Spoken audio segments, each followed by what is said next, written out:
They have to share the wealth in that regard. Boston was pushed out. 7 to shoot. Boston methodical on her take. After they had fallen behind by 6 in the quarter, then Sydney Colson, as Aaliyah Boston has an extended conversation with the officials, and then is gonna get over to Angel Gray. Angel?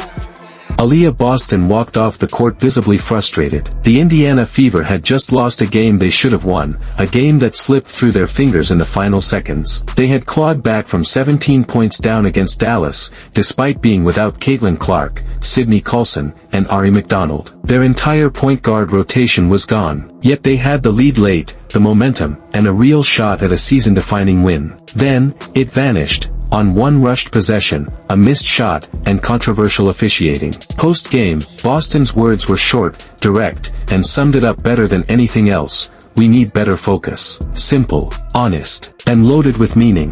7-0 Indiana run. They're within 2 and a foul. This time, Peckers does get the call. I thought this might have been an offensive foul. Outward for the finish.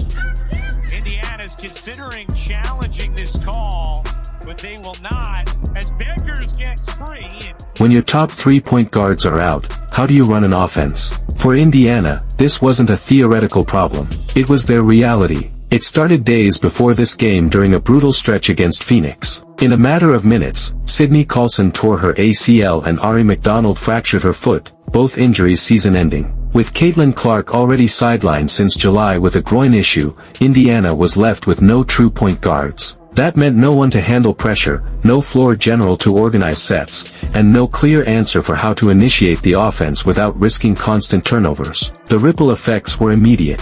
What's the reaction been from you guys, the players, the coaches, to losing Sid and Ari? Yeah, I mean, first and foremost, just brokenhearted for them.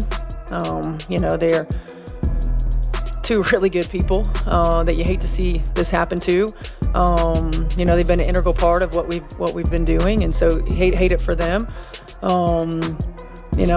Unfortunately, it's part of the deal, and we've got to roll with it. And we've got players in that locker room who believe in one another, players in that locker room who are as competitive as all get out. We've got versatility, and it's going to have to be on full display. So I think now it's about playing to honor them. Right, and playing for them. Against Dallas, those weaknesses were exposed. The Fever turned the ball over 17 times, leading directly to 27 points for the Wings. That's more than a quarter of Dallas' total offense, created purely from Indiana's mistakes. Every possession became more labor-intensive. Each pass carried more risk. The margin for error, already razor-thin, disappeared. It's never fun to lose. I thought we got a pretty good look out of it, but again, I think we shouldn't have been in that position to begin with. The 17 turnovers got us there. We shouldn't have even been there. But I thought Kelsey got a look at it. It's unfortunate, but yeah, on to the next. With no natural ball handlers left, the coaching staff had one option: slide Kelsey Mitchell, a pure scorer, into the lead guard role. She wasn't just asked to bring the ball up the floor. She had to initiate the offense, handle full court pressure, and still carry the scoring burden. That shift changed everything. The physical toll, the decision-making load, the defensive attention, it all increased. It's just exciting.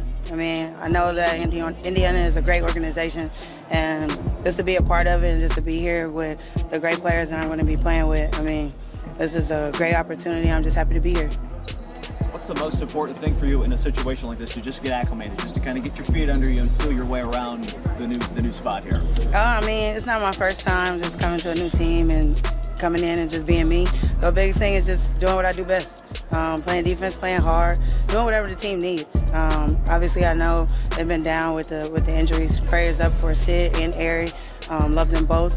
But like I said, I'm excited to be here, and I'm not going to do too much, but whatever coach tells me to do is what I'm going to do and have fun and enjoy my teammates. And yet, she delivered. Mitchell finished with 24 points on 7 of 15 shooting, 4 of 7 from deep, and 6 rebounds. Those numbers only tell part of the story. Every possession began in her hands. Dallas trapped her, doubled her, and tried to wear her down. But she kept finding ways to score and set up teammates. She hit a deep 3 in the fourth, motioned her teammates to lock in defensively, and followed it with a perfectly timed pick-and-roll dime to Aaliyah Boston. Those weren't just plays. they were leadership moments. She didn't want this role, but she accepted it and nearly carried the Fever to victory anyway. Still, asking one player to handle everything is unsustainable. When Dallas succeeded in slowing her down, Indiana's offense stalled. And by the final minutes, she was clearly running on. Obviously can play make, as she showed in the last game, but it's not like her most natural way of playing, I would say. Do you have to tell her to focus on that? Does she just kind of know that as the primary ball handler in these games, she'll do it? How does that kind of process work when it's not a true point guard at the one? Yeah, I mean, I want her to just do what she's been doing. You know, she's been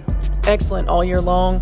She's been efficient all year long. Her decision-making has been on point all year long. While Mitchell bore the heaviest load, she wasn't alone. Sophie Cunningham poured in 14 points, shooting 5 of 10 and hitting 2 huge threes. Her energy was relentless, diving for loose balls, barking at defenders, and keeping the team fired up. Even after a heated moment with the refs, which she later apologized for, her fire gave Indiana an edge. Every single playoff game will be on our networks as Mitchell finally gets a look. Her first points of the second half. Curl it in. Doesn't get the whistle. Indiana with numbers the other way. Mitchell in the corner. Connect.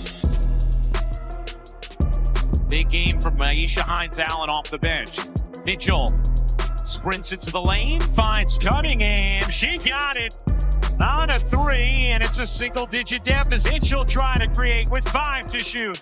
Mitchell through the lane. Able to scoop it in. And it's a 1 game.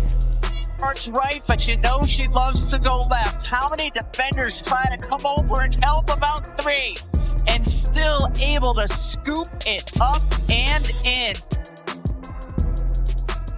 Mitchell with 24 points. Chloe Bibby made a massive impact in just 12 minutes, 11 points, hitting all 3 of her triples. One came during a critical Dallas run in the fourth, forcing a timeout and buying Indiana precious momentum. Natasha Howard anchored the paint with a 12-point, 12-rebound double-double and 3 blocks. Her presence erased layups, limited second-chance points, and made Dallas work for everything inside. Aaliyah Boston, battling contact all night, still found a way to score 14 points. She fought for deep position, drew defensive attention, and gave Indiana an inside presence when jumpers stopped falling. And while she didn't score, Lexi Hull made Paige Buchers work for every shot, hounding her on screens and disrupting passing lanes. Her defensive tenacity helped shift the tempo in Indiana's favor late. The result? Indiana outscored Dallas 25-4 in the fourth quarter. Despite the injuries, despite the fatigue, they were right there. Until they weren't. Paige Buchers